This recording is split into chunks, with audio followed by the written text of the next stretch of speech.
அலைக்கும். Welcome back to my channel Banu's recipe. இன்றைக்கி நம்ம வந்து சப்பாத்திக்கு சைடிஷ் தான் பார்க்க போகிறோம். வெங்காய கிரேவி தான் செய்ய போகிறேன். எப்படி நான் செய்கிறேங்கிறத பாருங்கள். வீடியோ கடைசி வரைக்கும் பாருங்கள், மிஸ் பண்ணிடாதீங்க, ஸ்கிப் பண்ணிடாதீங்க. இது மாதிரி நான் நிறைய வீடியோஸ் போட்டிருக்கேன். பார்க்காதவங்க எனக்கு வந்து பெல் ஐக்கான் அழுத்தி பார்த்துக்கோங்க. வாங்க இப்போ நம்ம வீடியோக்குள்ளே போகலாம்.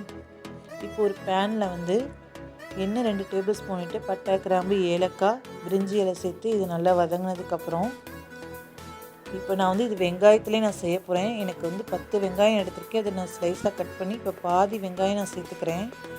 இந்த பாதி வெங்காயத்தை நான் ஃபஸ்ட்டு வந்து நல்லா வதக்கிக்கிறேன். பாதி வெங்காயத்தை நான் வந்து அப்படியே வச்சுருக்கேன்.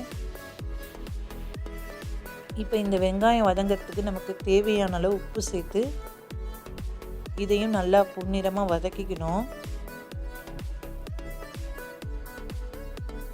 நல்லா வதக்கிக்கோங்க. இப்போ இதை வந்து நான் ஒரு பச்சை மிளகாய், ஒரு கொத்து கருவேப்பிலை கழுவி சேர்த்துருக்கேன். இதையும் நல்லா வதக்கிக்கணும். லைட் பிங்க் வர வரைக்கும் நல்லா இதை நல்லா வதக்கிக்கோங்க. இப்போ ரிமைனிங் இருக்கிற வெங்காயத்தையும் நம்ம சேர்த்துக்கலாம்.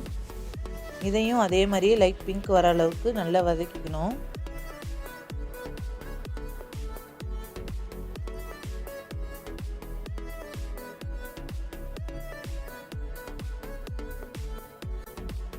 அதுக்கப்புறம் வந்து பூண்டு மட்டும் நல்லா நசுக்கி சேர்த்துருக்கேன். ஒரு 4-5 பல் பூண்டு நசுக்கி சேர்த்துக்கோங்க. இதையும் நல்லா பச்சை வாசனை போகிற அளவுக்கு நல்லா வதக்கிக்கணும்.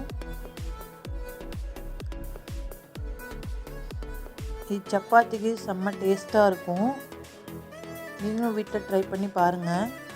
இப்போ தக்காளி 2 பழம் சேர்த்துருக்கேன் நான். இதையும் நல்லா கட் பண்ணி சேர்த்துருக்கேன்.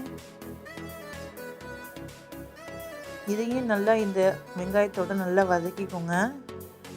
இப்போ வதங்கிறதுக்கு தேவையான உப்பு போட்டு கிளறாமல் அப்படியே மூடி போட்டு மீடியமான ஃப்ளேமில் வச்சிடலாம். இப்போ பாருங்கள், நான் ஒரு 10 மினிட்ஸ்க்கு அப்புறம் எடுத்துருக்கேன். இப்போ பாருங்கள், தக்காளிலாம் நல்லா மசிஞ்சு வந்திருக்கு.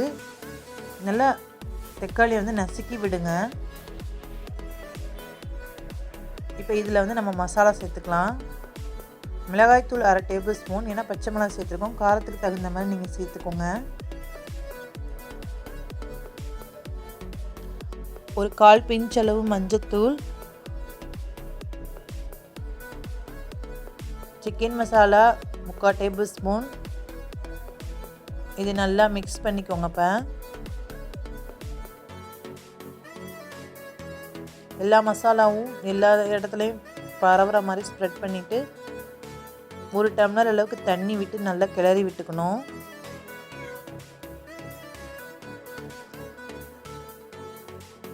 இப்போ நல்லா கிளறி விட்டதுக்கப்புறம் நமக்கு உப்பு பத்தலைன்னா இந்த நேரத்தில் உப்பு சேர்த்துக்கோங்க. எனக்கும் உப்பு பத்தலை, அதனால் நான் உப்பு சேர்த்து கிளறிக்கிறேன்.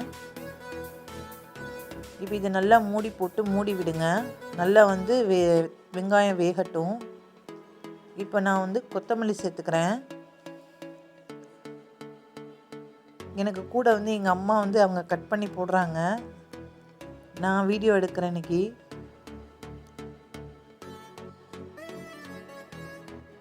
அவ்வளோதான் ஃப்ரெண்ட்ஸ், நல்லா கொதி வந்ததுக்கப்புறம் டேஸ்டான